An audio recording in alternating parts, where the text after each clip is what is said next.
Thank you so much, moderator, our vice chancellor, uh, our chair, grant management committee RIF, our principal, College of Vet Medicine, and all colleagues in your capacities. I'm Dr. Lawrence Mugisha. I'm going to be presenting on behalf of the team. It was a big team, but I will not go through the names of all the members for saving time, but we worked on developing a veterinary antimicrobial monitoring system for use for antibiotics or antimicrobials being used in livestock farming systems. Why did we go for this area? Currently, globally, the antimicrobial resistance is one of the biggest mankind challenge. Apart from COVID-19, which is with us here, COVID and microbial resistance, before COVID was there, during COVID is still here, and even after COVID, we are going to be having antimicrobial resistance. And approximately 700,000 people are dying every year because of antimicrobial related resistance problems.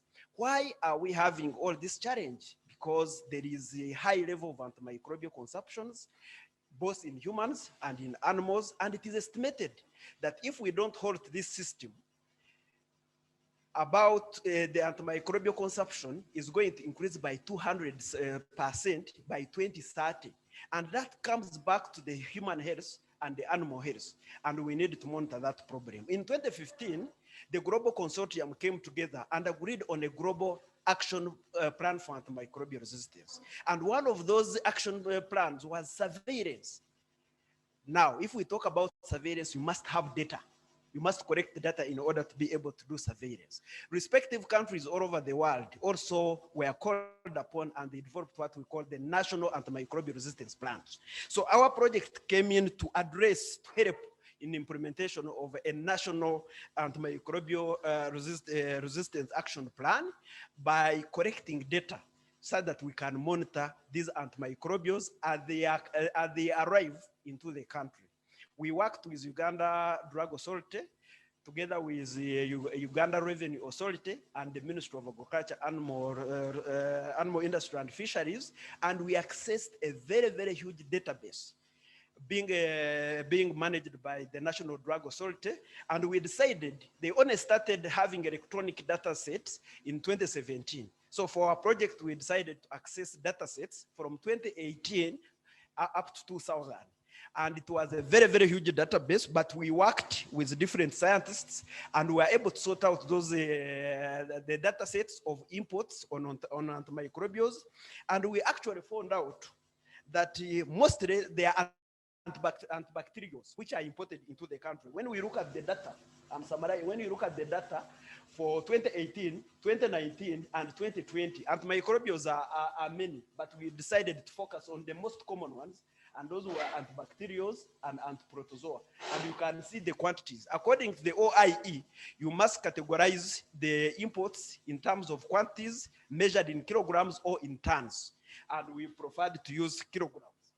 And that is the data, but mostly antibacterials. But when we go into antibacterials, we have so many ranges of classes of those antimicrobials. And anyone who has worked as a farmer or as a veterinarian, if you go to the farm, one of the most common drugs that is known are tetracyclines.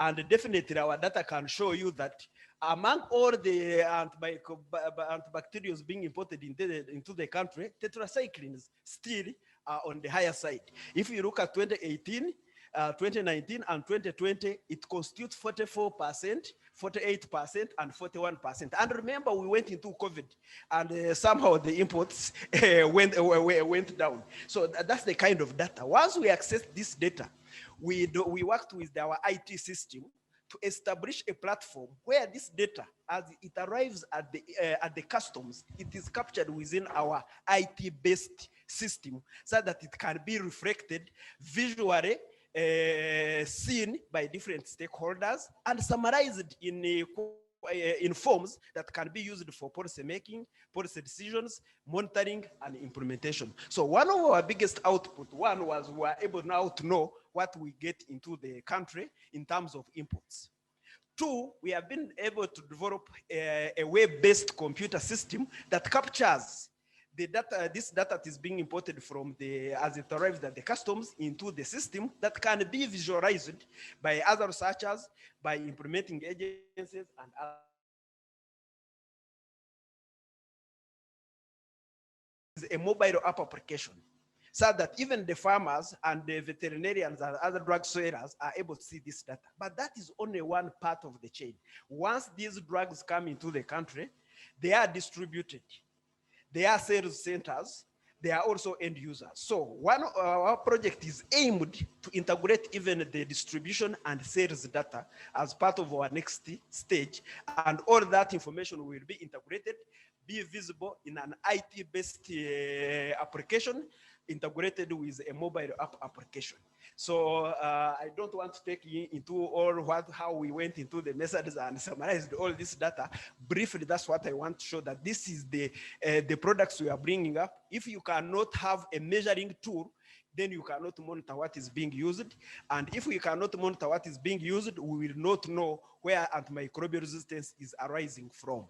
So this is our novel project. This is where we are. I would like to thank the Grants Management Committee of RIF, who are the first beneficiary under RIF 1. It is a multi-year project. We haven't received the additional funding, but we appeal that for this project to have impact, we need to go through all these different phases and have a viable product. The good news, we are working with the National Drug Authority, and they are waiting on us to have it rolled out. Thank you so much.